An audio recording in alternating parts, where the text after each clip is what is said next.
data being evolving. We had, a range of mass marketing going on. A/B testing, really want to highlight this. This has been happening forever.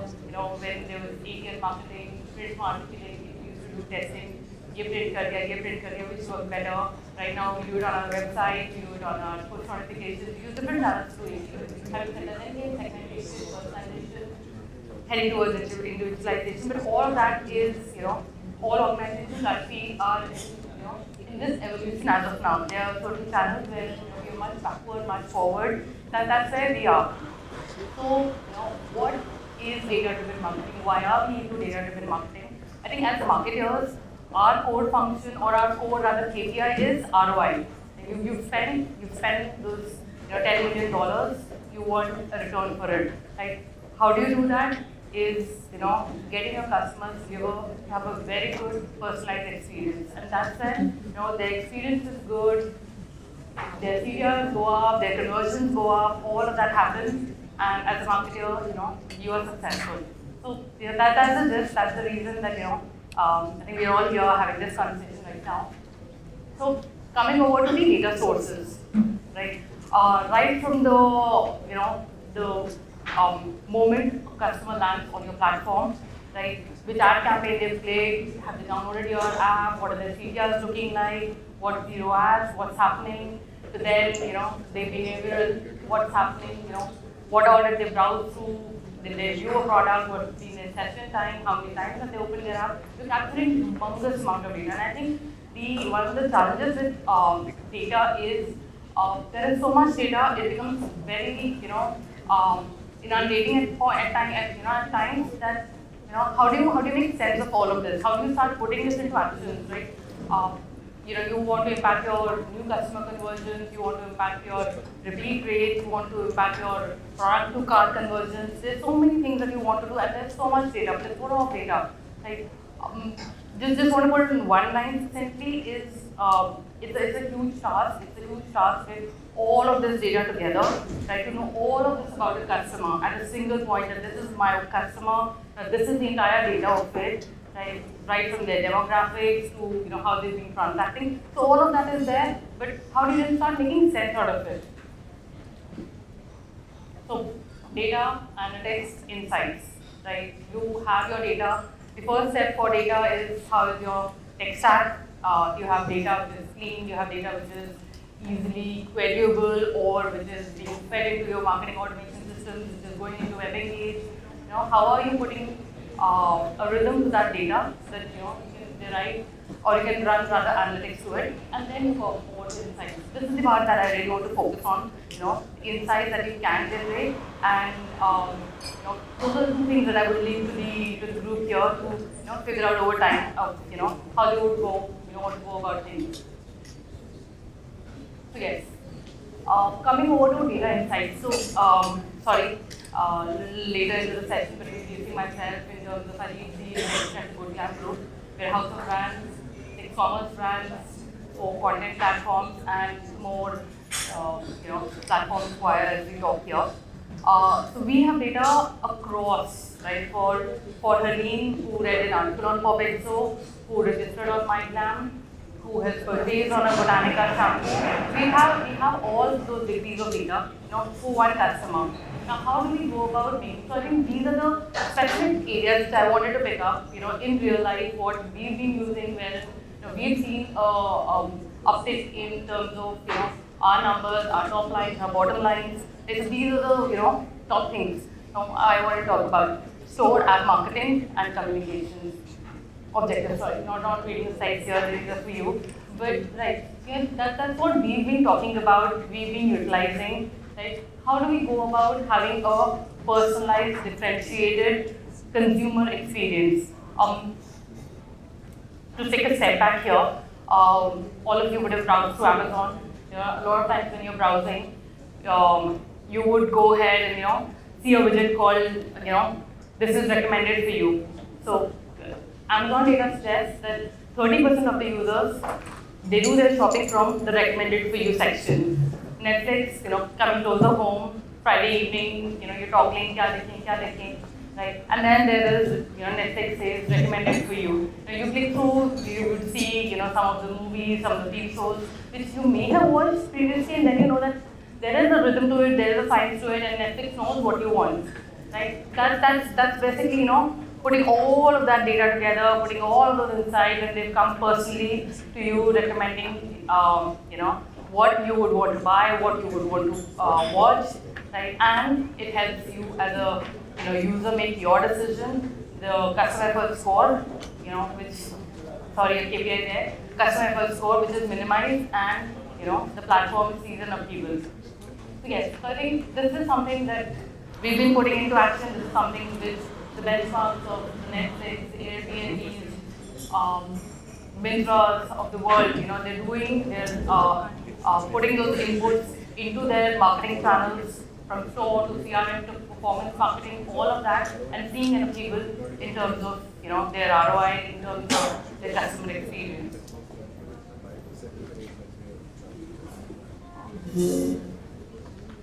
So the customer funnel, that's my favorite part. Sorry, follows funnel is, customer lands on your platform. What all could they do? They could go directly to a collection page, coming from a feed ad, they could go to a product page. They've organically opened your app or your website. In that case, they come to your home page. Right? This is when you start knowing much more about a customer, new customer. In case of it being a repeat customer, you already have enough of idea that they when is coming, to our site fifth time. She has a category affinity to buy makeup, in particular, let's say eye makeup. You know all about her, right? And that's when this is the journey you want to run. This is where they come. You want to take them to the cart page, payment, successful, thank you. Right? Now, when we talk about using data for marketing, each of these steps of the funnel, each of these is where you can introduce much more personalization. You can make the customer feel that this has been made for them. Case in point.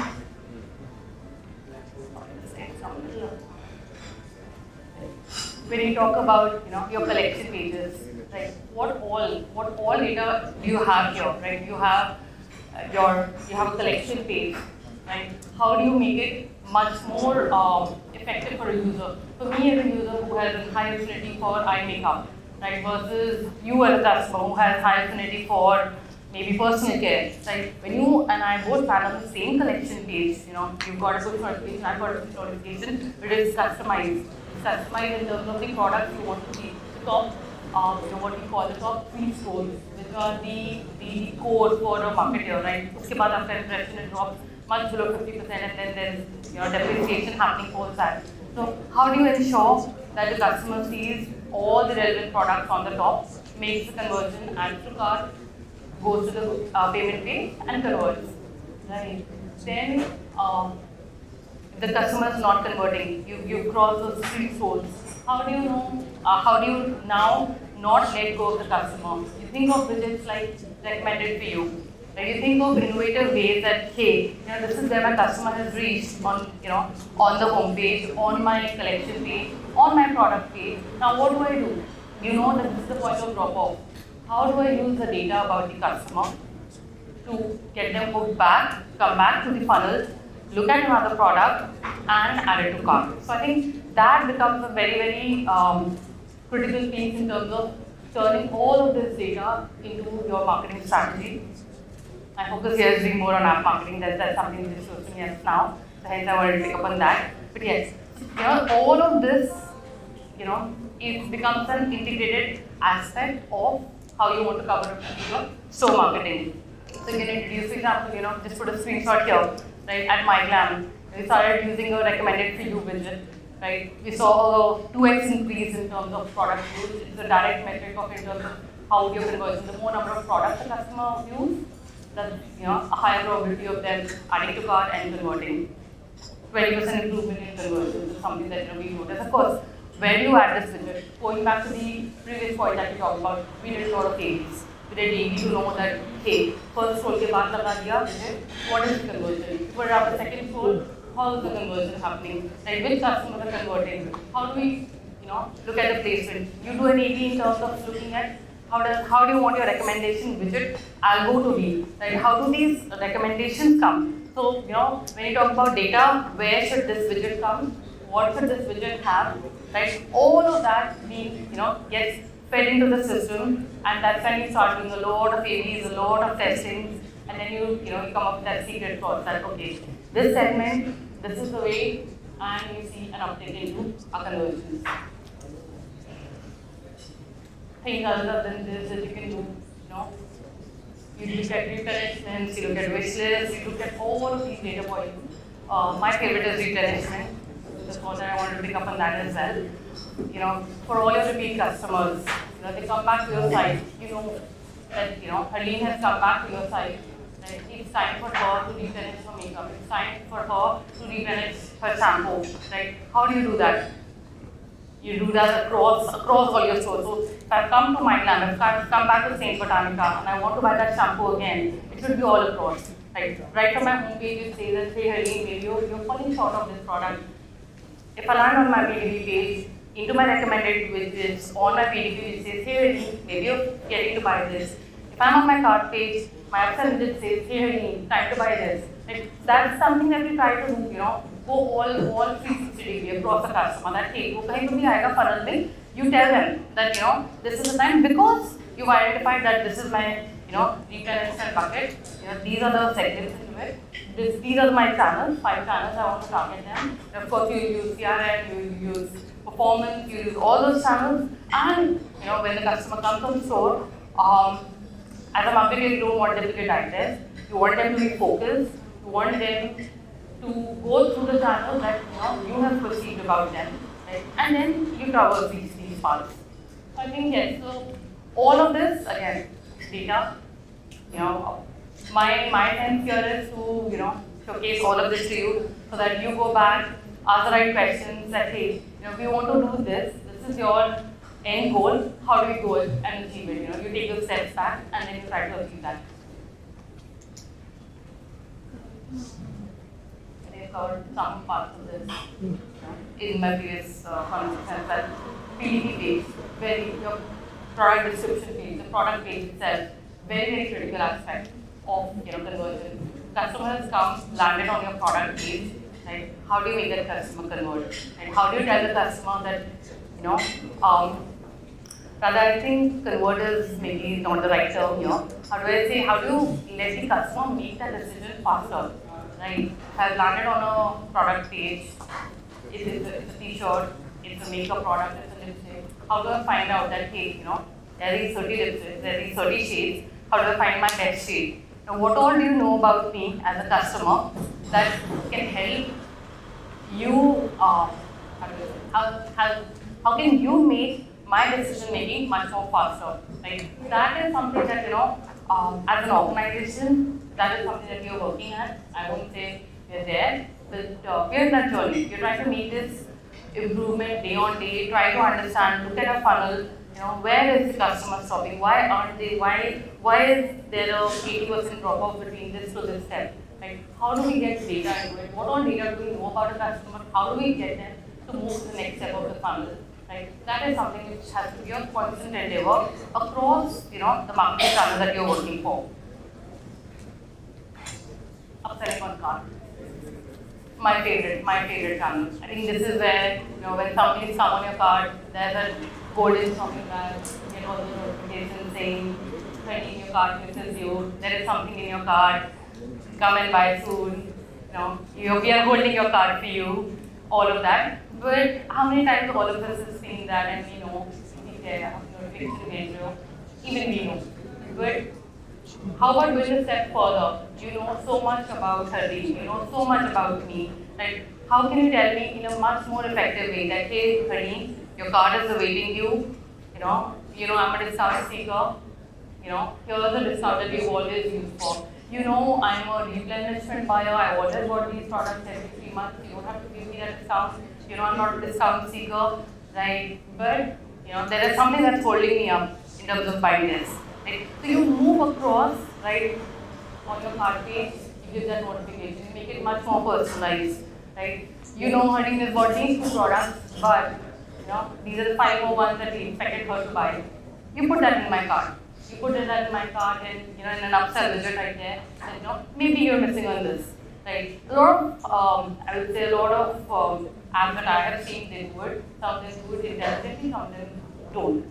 I think that's where the difference lies. It's not just about going ahead, creating a widget, it's like a shot in the dark. Lag jayega to lag jayega. Customer may end up seeing another 10 products, may end up liking one or two of them. But statistically, will that give you uplift? Maybe not. So yes, intelligently, what do you show to a customer? What discount? What products? What sequence order? This needs to be the first product versus this needs to be the last product, right? So all of that gives, into the thought process, into the data, is something that you keep working on, iterating. I think this as a widget for us has been, to me, over a year and a half, something that we're still optimizing on. Every time we look at data, every time we look at, what consumers are buying, we've had new introduction of products, how often it keeps changing, and then we go ahead and we change this. How the platform discover trending, we again change this. So this is something, which has been on, ABs, ABCDs, for the longest time. But having said that, it's giving that kind of uplift for us, for all the media platforms across the world, not just India. So yes, based on these, and there's so many more factors. I think, when you get into data science, data analytics, right, that's when you realize. But I think as marketers, right, these should be the right questions that you should ask. That, hey, I've got my customer card, right, ready to pay 500. How can I take that value to another 700? Why? It will improve your ROI, it will improve your platform ROI, it will improve your performance marketing ROI, it will improve all your channels ROI. So how do you do the upsell here? Post-purchase. So customers already bought from you, high intent, full intent, they bought from you. I went on organic harvest, I got my set of lip balms, I'm very happy, right? And you deliver it. But uske baad kya? Right? How do you go about now personalizing that experience? You know so much about me. Hey, you reviewed 20 products, you've got this, you've got at this discount. Now this is the channels from where she got acquired. This is what she's a referral customer. I'm sorry, I'm just throwing data points at you so that you start thinking on these terms. She's a referral customer. She bought the same product which her referee had bought, right? So all of that you've tied up together, right? Now I've done the purchase. A lot of times, sadly, I see across some of the B2C brands, that's where the journey ends. 3 years, forget conversion, you're happy. But no, this is the time. Look at data at the Good Glamm brand and some of your previous places that I have worked at. Around 40 to 50% of the users who make a second purchase, they make it within the first 3 days of their first purchase. 3 days में आपका normally delivery होता है. आपने आज order किया है, a good brand is going to deliver to you in up to 3 days, right?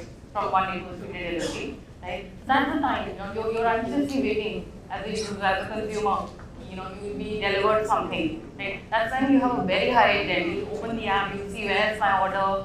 All of that is something that you're going to do, right? How do you personalize on that aspect? How do you go about telling the consumer that, hey, Harleen, the lipstick that you bought is the best seller. That is the best one in the market. That's the one that suits you the most. Right? Because you know 20 things about me. Right? You can confidently say that here it is the best seller, this is going to do. But you know what? You missed on a lip liner, right? We want to give it to you for XYZ discount, or we think XYZ influencer whom you follow on our platform also uses this. Go ahead, check this out. Right? You're a part of our community team. You've been following these threads, right? And I know that these are threads that you follow. These are products that we talk about in those threads. Go and check these out. Those 3 days is something that as a marketer, I think it's going to be one of the crucial mistakes that you miss on.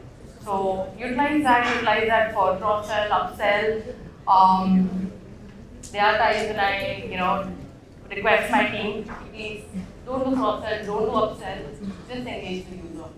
As a user, I should feel happy, I should feel proud of buying from an XYZ platform. I bought a phone from Flipkart, very happy about it. I bought maybe a bike, a bike for my kid from Amazon. I should be very happy about it, Amazon, should make me feel proud of the purchase that I've done. So that's when, like, how do I say? We are all in a digital world, for all the e-commerce. The erstwhile, जो दुकान धंधा होता था, right? That's the guy that needs to make you feel as personalized, right? How do you combine all of that into a digital world, right? And the only army that you have here is enough. So yeah, so I think start asking those questions. How do I make my customer feel much more, privileged, personalized, right? And I think you start making those data stories. This is how we use these and many more of the factors around customer. We've made 500 plus micro segments. But if you ask me that do I send an SMS or a WhatsApp to 500 segments, no. Rule based, yes. But totally depends upon the intent of the campaign. But yes, to look at data at a micro level is something which is start showing a lot of insights to you. Right? Just sheer amount of how many customers are there from tier 1 to tier 2 to going vernacular, right? To age bracket going much more quirky for a certain group of customers. And all of that is something when you look at this and you realize that the age bracket of 18 to 20, category affinity and price affinity, I hold 30% of my customers. So for these 30%, just start doing a marketing basis. Right? Should I content be such? Should my landing pages be such? Right? Should my colors being used be such? All of that is fed into this and more.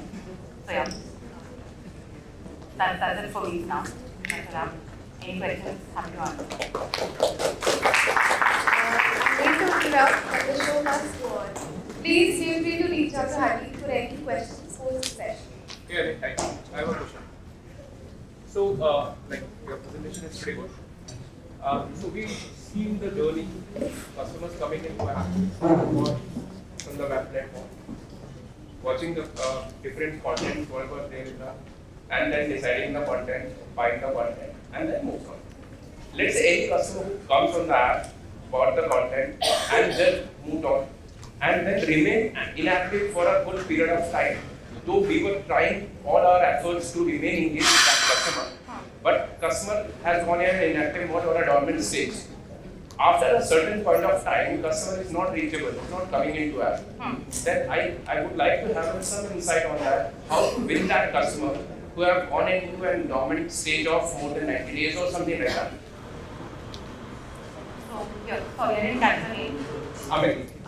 So, Amit, two truths of life.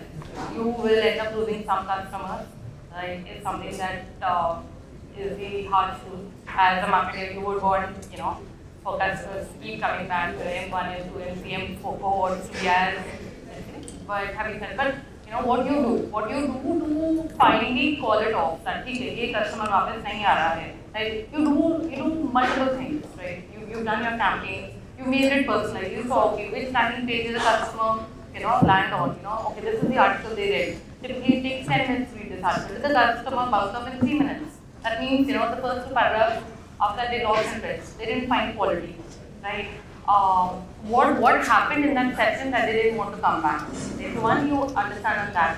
Two, you try to understand what is that customer about, how's my competition, right? I am a popular platform and there are 20 more platforms that has interest shifted. So what has happened? You try to engage that customer. Typically what we try to do is we try to talk to 10 to 15 of these customers as well to understand what's the core reason, right? Either they are unhappy, there's something that you learn and you correct, right? Or they've moved on. And then I think as a marketer, that's your Uber lesson, that these are customers who moved on and you let them be. But the ones you can try to engage them, get them back, is a constant funnel, to keep trying to do that. Time and again. I think really has to be present for a different session now. Thank you so much. Please go ahead. Thank you so much. How much much do you rely on alternate intelligence? What I mean is like you make those segments based on the interaction of the users that will run on your platform. But what important is what do you look at alternate intelligence? What I mean is really very interaction. How about improving some segment content? I know my users are doing A, B, C on other platforms. That help you look at your technology better, different. Yes, that would. But having said that, that is not a static field. So currently, if I know that page is 13, right, and this is how she's also shopping at Nike, she's also shopping at a Mintra, right, and she's doing international travels every year. This is what I know about her. But then, as a marketer, that's something I would want to reflect, and that's the reflexive lens that we need to decide on. That do I need to do this as an annual exercise, a biannual, quarterly, depending upon the kind of leads to kind of customer cohorts that I hold, right? How frequently do I need to refresh? Or I'm a platform which is a very mature platform, right? Avlesh is my biggest customer here, and I know Avlesh's typical lifestyle. So maybe I don't want to really refresh it for the next 3 years. Right? So that is something that you would want to do. But having said that, having external intelligence about your users is definitely a very, very good value add. So many things that you can do, knowing what they do in their real life. A lot of it we try to capture through first-party data, consumer surveys, what you want to do, do you have family, your kids, your anniversaries. You're trying to make a customer profile. We do that. But having said that, even that needs to be refreshed at a certain frequency. Very quickly, how many folks are from B2C brands and represent B2C brands? B2C brand right now. How many people are here from B2C brands? 7. B2C brands? Okay. You? Okay. How many of you guys are representing content brands? Who are in content, any form of content? 2, 3. Okay. Now, I think my question to you is exactly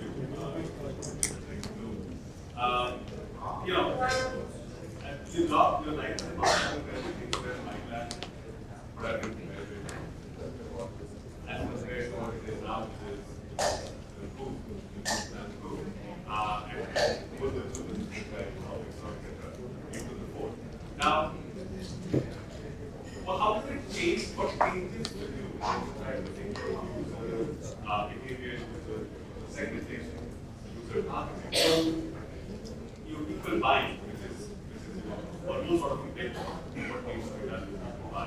Of course, there are lots of categories, but follow.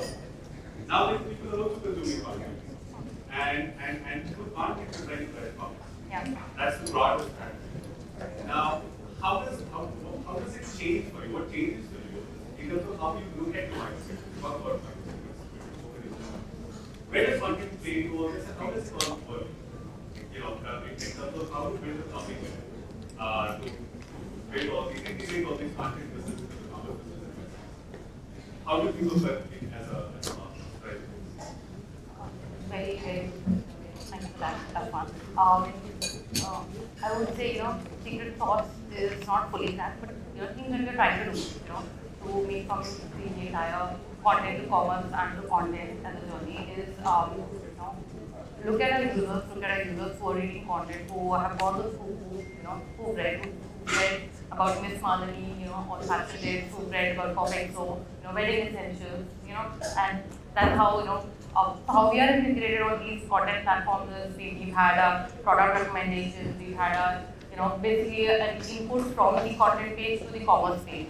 For me to understand that, hey, Harleen was reading all about wedding essentials, right? She was reading about this, and then that's how she was landed up on my land, right? So this is her soul, this is how she's come, right? Should I, talk to her about bridesmaid essentials? Should I talk to her about, Manish as a key collection for this thing? So having said that, not going to specific examples, but what incited the customer, what was they reading, what was that content that they were reading, right? And they landed onto a commerce platform. Well, was it about mom and baby?